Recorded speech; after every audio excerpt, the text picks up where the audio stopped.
You're listening to Puma Podcast.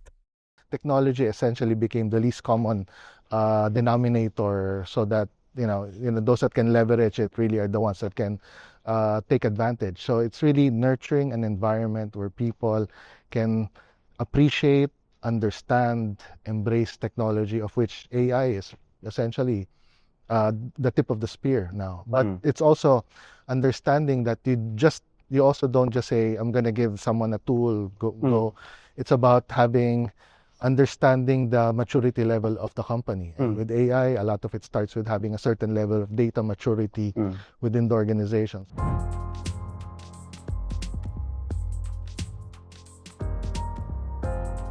Ako po si Roby Alampay, Puma Podcast, and thank you for joining us for this other conversation, a new conversation again on AI. We're doing this as a series. It is starting with, we had an episode on AI at home. Now we're talking about AI in the workplace. We're here with Peter Maquera, the CEO of Microsoft Philippines, and we're joined here by Jojo Gendrano, the COO of Kayana. Talk to us a bit about Kayana. Sure. This is of the MVP, Yes. MVP group. No? Yes, so if it's one of the newest additions to the MVP group of companies, would call it as a digital spin-off, right? So Kayana, translated, says essentially is now we can, Kayana, right? The vision for the organization essentially, and I really embrace this. It's really around better lives, better together, and better nation. And that manifests in having the full support of MVP to be able to collaborate across the various verticals in the MVP group. Telco, power, water, hospitals, etc., and to find new value, solve real-world problems. We have a very dedicated and passionate team working with the verticals to really find solutions that matter, and leveraging a lot of the technologies around data, AI, cloud. Obviously, we need to be secure by design. So essentially, a group finding value around digital to create new value, but also at the same time to help the verticals as well. Yeah, but you mentioned data and AI. Yes. I mean, MVP group obviously is such a big group. We needed to come up with a handle of it, just to say MVP group, because there's really no formally such a thing as an MVP group. It's that big. That includes PLDT, Meralco, Metro Pacific, all of these different places. But you mentioned data and the AI. So if I get it, you also mentioned integrate, and to bring all of that together. You are the center for the data. Yes. So okay. That's our main mission, to be able to find value. To make sure that the left hand and the other left hand and the other left hand knows what the right hand and the other right hand are doing. Yes. Okay. And hopefully in that journey, create a strong entity in Kayana, but also help the various verticals in the group also. Okay. Transform. Now, full disclosure, I am a colleague of Jojo's. I am head of public affairs, or as we call it now, public engagement for PLDT. That is not why we started this conversation, about just full disclosure that I am wearing that hat also. But we're here, Peter, in the beautiful headquarters of Microsoft Philippines, because we're talking about AI in particular. We started this series with Microsoft talking about AI at home. Now we're here to talk about AI in the workplace, because a lot of the things that Jojo says is the mandate of Kayana, is precisely to understand this new technology, how it can help all of us to integrate, understand our own operations, and so on. And we're here in this series, sponsored also by Microsoft, because we want to normalize these conversations, as we've never had a conversation like this before. I think people are having these conversations in private, in their workplaces, every single day, taking your Microsoft hat off for a while. Just very honestly, have you always been a fan of AI? Or was there a part of you that was as a hater? I've never hated it. I use it a lot. Most recently, I was going through my annual physical exam and asking all kinds of questions about my condition and how to get better. What else was I doing? You couldn't just ask the doctor? I will as well, just to double check. And then I was, preparing for some really important speeches, and some of these industries I'm not as familiar, but the opportunity to learn so quickly and just get to the heart of just the issues in those particular industries are fantastic. But you know where the question is coming from, right? I mean, because there were, I think safe to say there still are, not necessarily haters, but a lot of people with a lot of real trepidations about AI. In private settings, in dinners, gatherings with friends, especially you with the Microsoft hat on, I imagine a lot of people come to you with their... I would say, I don't know that they hate it. I think it's evolved. I think maybe more afraid of it. And we typically saw that in education. We saw that in areas where intellectual property, like the journalist and the artist and the Ghibli fans. So I think education is adopting more quickly in terms of, wow, this could really be amazing. I think that we still perhaps have a lot of issues to manage with respect to the artists. Intellectual property. That's right. That's right. Ikaw, kayo, I mean, because Kayana came about, was that before or after the explosion of OpenAI? Sometime around the same time. Sometime around the same time. But I guess the question is, data was always a primary mandate of it.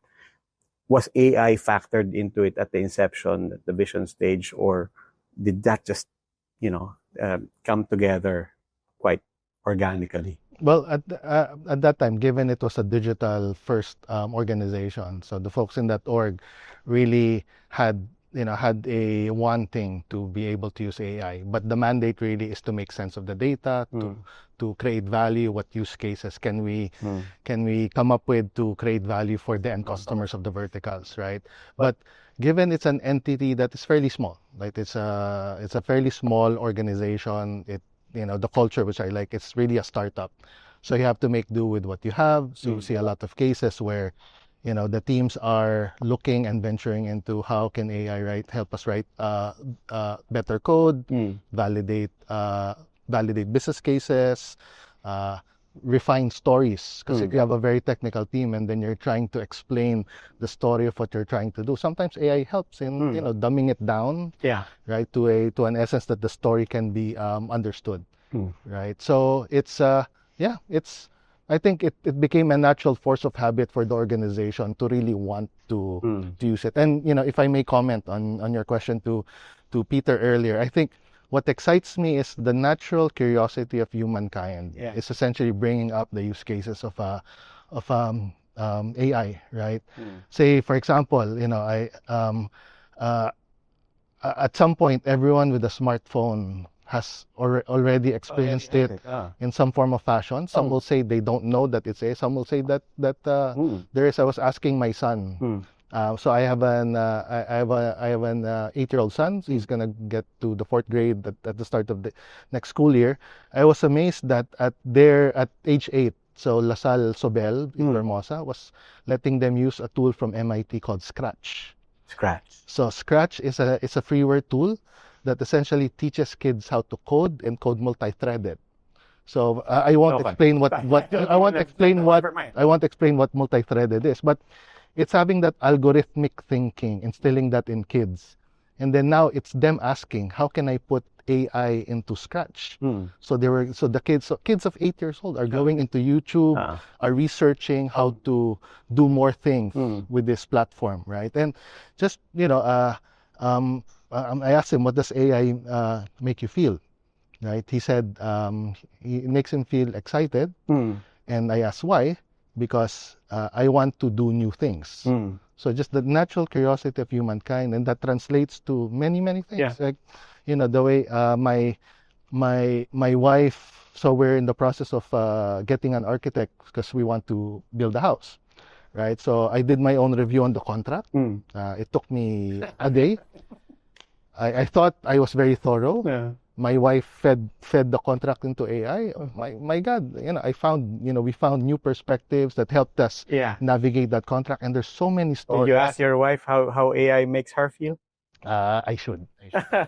What about in the office space? I mean, what are you finding? How did AI make workers feel from what you... Yeah. I think Microsoft, of course, we have to use it every day, and it's we're customer. Twisted your arms. Well, we're customer zero Yeah. in all the things that we come up with.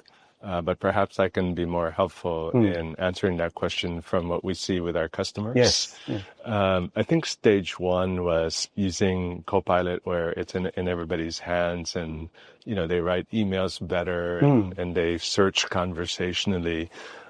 So I think the interesting thing is that's become more commonplace, yet it's still not, it's still not that catalyst for these big transformational adoptions. And I think there's this lull, if you will, in acceleration, because that by itself, like taking out drudgery in a person, in a person's work, it's hard to measure the ROI on that.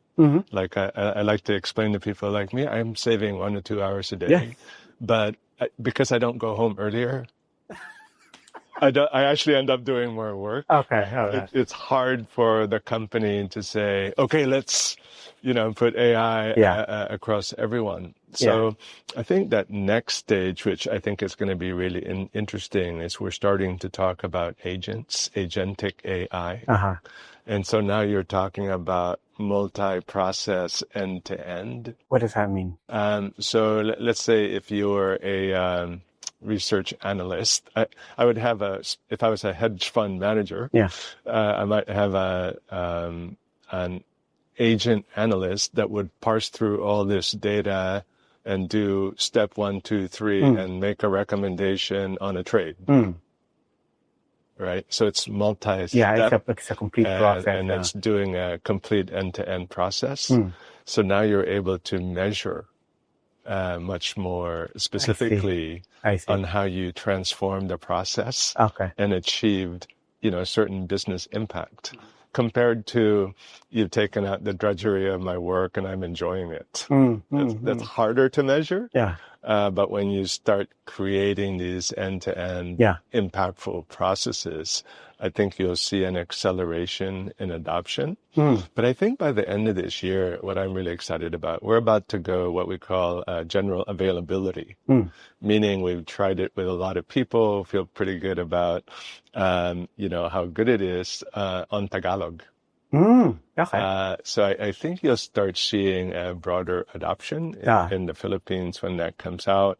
You're starting to see, because we've been working at it for a year or 2 years now, on a lot of the, like a wealth coach for a bank, or some of the more, complex use cases that really, what really makes you step back and say, wow, that's incredible. So I think this year will be really interesting. But how is a wealth coach, an actual wealth coach now, supposed to, how do you imagine an actual wealth coach now thinking about?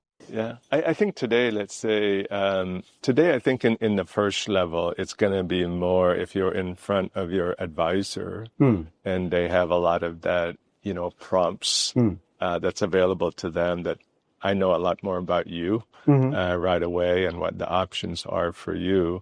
So it's coaching me how to be a better advisor to you. I think you'll see that as the first version. But of course, it becomes really interesting when it becomes more and more autonomous. Yes, but it's very clear at an institutional level, at a company level, when you make a case. But you're managing a team, you're managing people. They see the benefits to the company. At the same time, they're always calculating, hey, what's my place in this organization now?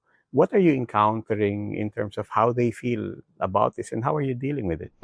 Well, again, it's here. Maybe a bad analogy to some, but it's similar to at the onset of the internet, when there were people that wanted to be helped by going online. So the first folks that went online earlier had an edge. right? And it's also companies adopting e-commerce, for example.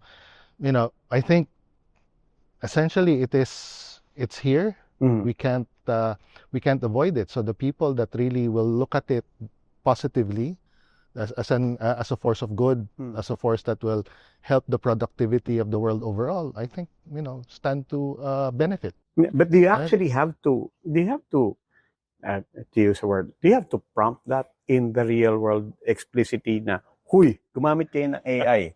Or do you actually not have to worry about that at all? I'm a believer human nature will dictate it, that they have to want it to be able to use it. If you shove it down their throats, I think it's less impactful and less effective as letting people realize, let people observe, experiment, right? It's creating an environment where people can actually nurture and be nurtured. Right? There's something interesting about emails. In a corporate setting, let's face it, originality in your communications is not really the greatest value, diba?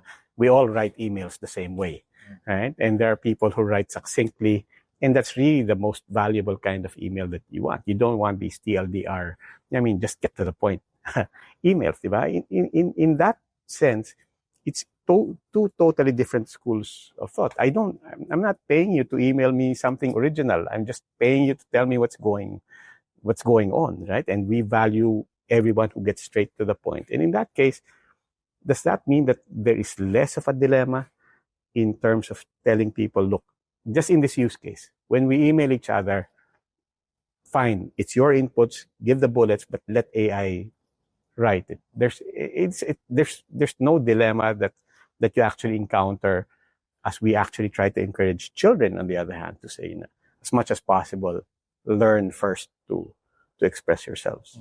If I may, what matters in corporate really is the outcome. Yeah.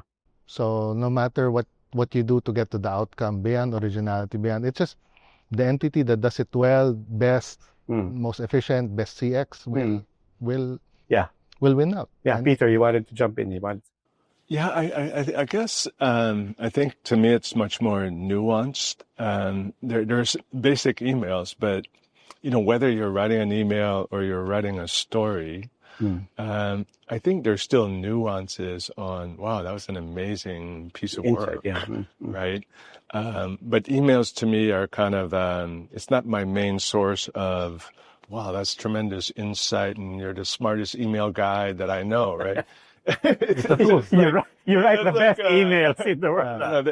That's kind of whatever. So, but it's more maybe to Jojo's point. It's like but we're trying to get to this certain place. So it could be emails, it could be other things, but I don't think that's the apt comparison. I think what's going to happen is that we were talking about this a little bit earlier. There's this conversation around, does AI help the guy at the bottom more because he's got much more room to improve, or the guy at the top because he's already pretty good and doesn't have as much room to improve? I think on the face of it, maybe, but I think where, let's say, the nuance is, because this guy's really good, he's in a position that creates a lot more value, right? And so it took him an hour to come up with this amazing idea, but it changed the world, right? So you don't measure it in, does he write better? It's like, how is he able to now, with this access to this incredible information in real time, to add to that? Arguably that guy can create more impact. Although at a really fundamental level, the guy below also improve. I just think they improve in different, from a different context. So just want to be careful about overly generalizing that, hey, we don't need emails anymore because we'll just let AI do it. Yeah. Let's get briefly into this whole concern as well on creativity and intellectual property. Whether or not you're an artist or a content creator, there is a human value to being valued for your originality, right? And to be able to put your vision to some kind of reality, something tangible, whether it's writing that I can read or a sculpture that I can touch. And I think it still applies nonetheless to something as basic as an email. You do want your character to shine through. You do want your insights and your sense of analysis to also come through, that this is original thought. How do you assuage people and workers, whether they're working for you or they're knowledge workers or they're creators, that this is not necessarily something that takes away that component of our humanity? If I may answer somewhat controversially, I think it's to me it's a generational thing. What your generation gives you defines your norms. I say, in the past, you would say in vitro fertilization was bad, gene therapy was bad, cloning was bad, but technology as it evolves, being able to create value from these, generational points in time sets the norm. So there will be a generation that will be okay with it. In the workplace, there will be a generation in the workplace that will not be okay with things that venture into creativity and stuff. So it's creating, to me then I would think about it. I'm not an HR person, but it's creating a workplace that enables your generations, the various generations in the workplace, to be able to execute in spite of, because the opportunity is there. Right. So that's... Yeah, no, look, I don't know. I just know it's going to be different. I don't know how it's going to be different. But you're just reminding me of a really funny story, speaking about generations. So I was also in the telco business before, and I had somebody, a senior citizen, call me and say, "Hey, is there this is so complicated, right? So everybody loves their iPhone or their Samsung, except maybe not everybody. It's generation. That's right. And the question was, is there a senior? Can you give me a senior phone?" Okay. And I'm like, gosh, a Yeah, senior phone. Yeah. And I said, I'll tell you what, why don't you get one of these really cheap phone, like $40. It's really important that you still get a smartphone, but remove everything. Right? only have like these 5, 10. He was doing it for his partners, and I said, just put 5 numbers there and take a picture of the person, so that when the phone rings, you know who it is, and all you have to do is press the green button to answer it. Maybe that can be your senior phone, or something to take your blood pressure. I don't know, but so that's really interesting, where you have this thing that it can do incredible things. Yeah. Or you can just turn off everything. Yeah. Depending on your generation. But to something that you said about, look, it's just going to be different. And at the same time, the old offerings are going to be still there, whether it's for nostalgia or just that's what's most useful for me. I was thinking of a time when people were railing against Photoshop, right? Long time ago. Right? First time it came out, the people were really troubled. Photographers were really troubled by the idea of no longer having these enlargers and having to dip paper into chemicals and having I've seen photographers in black and white, especially, whose art of dodging and burning was really just with their hands and literally playing with the light. And kids now don't have any notion that that's where the word comes from.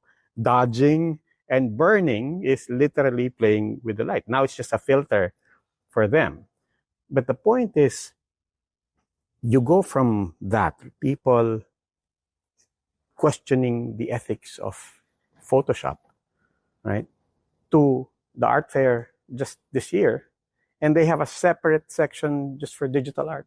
I mean, the vision to execute something like this, you cannot argue, was completely taken over by the technology. You needed a human mind behind it. And then you could still walk around the park and still see the senior art. No, but didn't it also give rise to abstract and contemporary art? Yeah. Right? So different than taking the picture, painting something exactly as it is, but thinking about it in a more creative and abstract and contemporary way. So that's, like I said, I don't know how I know it'll change. I just don't know exactly how. Yeah. I mean, let's say that, because we don't have a lot of time, but we've gone from workplace to art. Your not exactly in suits, but people will be looking at this and saying, what are these guys doing talking about art justifying AI? Because you don't look like artists. But can you bring that analog and this metaphor back to the workplace, right? I mean, I think we've done a good job of illustrating that by way of walking into a museum and having something contemporary or even digital or even interactive and even multimedia. I'm sure there's AI art now somewhere there too, looking at paintings and looking at sculptures. But can you bring that down back to the drudgery of our office and how that drudgery need not be, could in a certain way just ultimately still be about self-expression and self-realization for people, because whether we talk about education or work, it is self-realization that we're all after. Yep. If I may, so my thought there is, to me, it's about managing disruption. So how do you nurture a workplace environment so that you have people that will really embrace with the proper guardrails, the proper governance, but can never be perfect, right? So certain organizations will also need to realize there's a certain level of risk profile, right? If you're a bank, if you're a large corp, if you're publicly traded, right, you have to have some form of compliance, per se. But say the exciting part for, say, the medium-sized companies, the challengers, and then again form part of the disruption, there's more agile players that are willing to test the limits of the envelope, right? So it's that's the way digital impacted industries is, essentially it's very few and far between to find a company that would say lives in excess. Highly profitable, highly competitive, but not doing anything.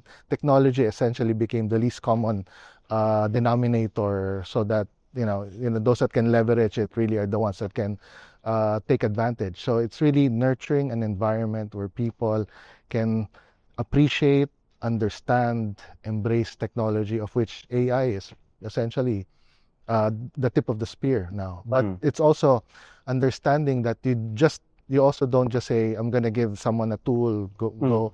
It's about understanding the maturity level of the company. And with AI, a lot of it starts with having a certain level of data maturity within the organization. So there's data maturity, organizational maturity, and having the conscious effort to really nurture the environment. So that's how I would personally sum up how I would think organizations should look at it. I think Jojo mentioned it earlier. It's really your mindset. So we have this study that we do every year. It's called the Work Trend Index. So I think You've been doing this for how long now? About a few years now, since the COVID, and people were locked down. So how did work change? So this one is, how has work changed with AI, right? And one of the interesting things about it, I thought, is we're all adopting it the same, right? It's not, the benefit isn't limited to Gen Alpha, Gen Z. Baby boomers are also benefiting from it. So what we call in Microsoft is this growth mindset, to always be learning and have the humility to adapt. So I spent the whole weekend with my co-pilot learning about an industry.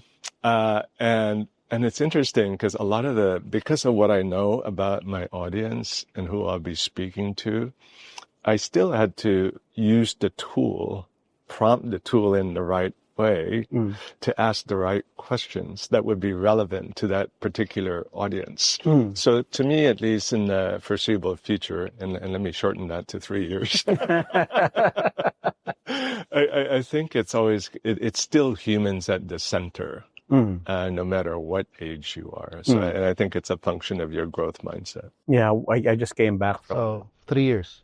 Yeah, because I don't know. Absolutely. Because now when we talk about to that point, when you talk about a pre AI era, you're really just talking about 1.5 years, right? At least in terms of, I know people have been talking about AI for years, if not decades, but in terms of being mainstreamed into our everyday lives in offices, it was just 1.5 years ago.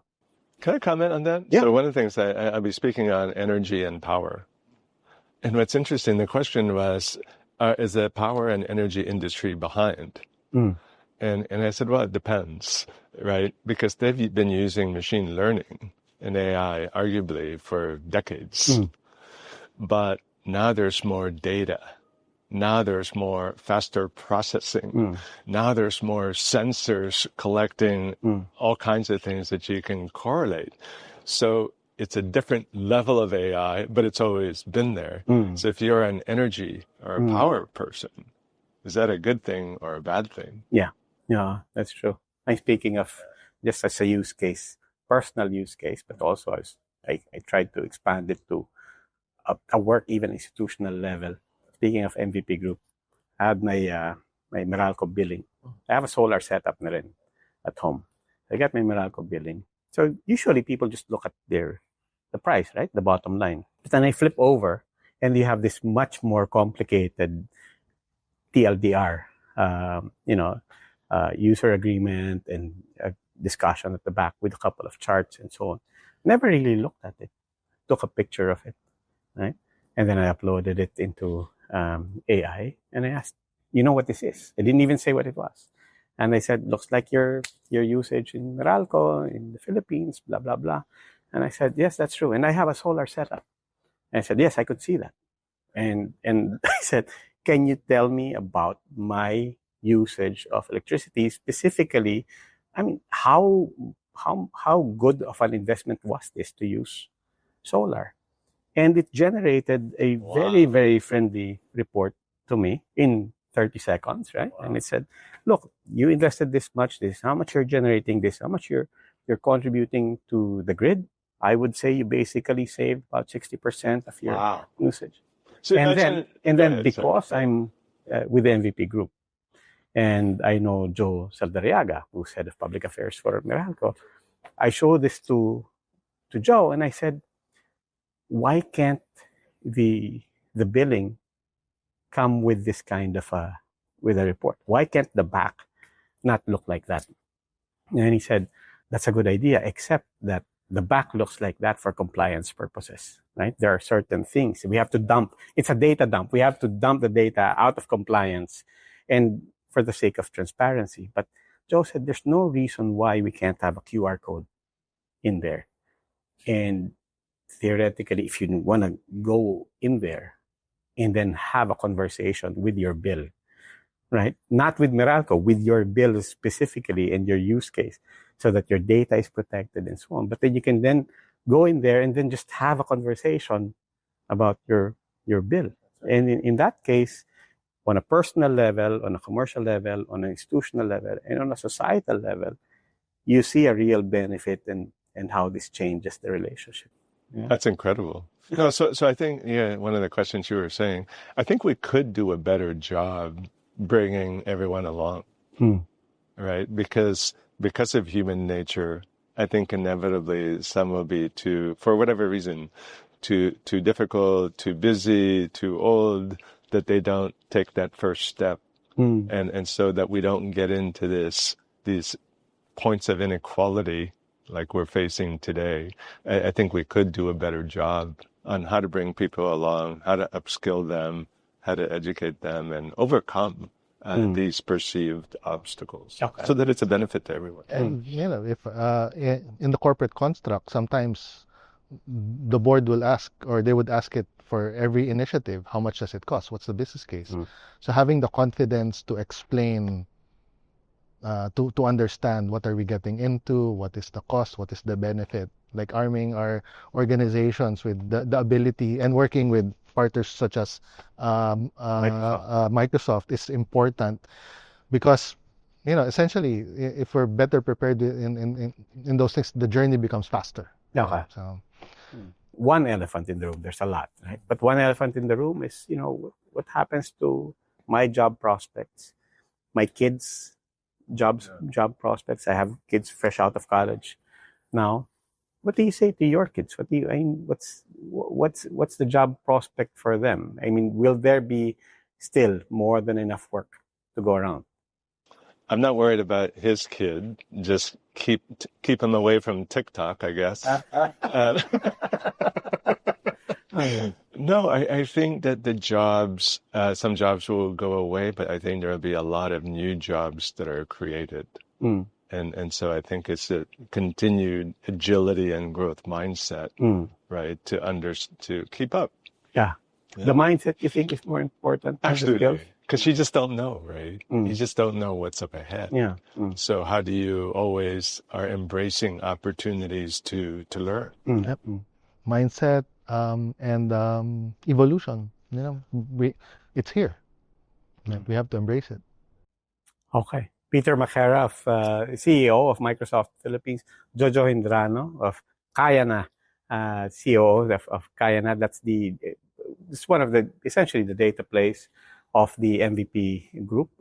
Again, thank you for joining us, and thank you for having us in these wonderful headquarters of Microsoft Philippines. I'd love to keep doing this with Microsoft.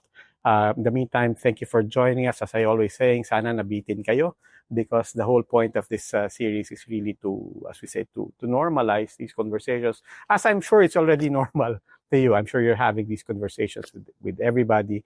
We just wanted to add our own thoughts and our own conversations into this. Maraming salamat po. Do follow po mga podcast sa Spotify, Apple Podcasts, or as we like to say, kung saan man kayo po mga podcast. And you can also follow us on YouTube. This will go out as a video on YouTube. Please do subscribe and follow. It also comes out on Spotify and Apple in pure audio format. Muli maraming salamat po for joining us.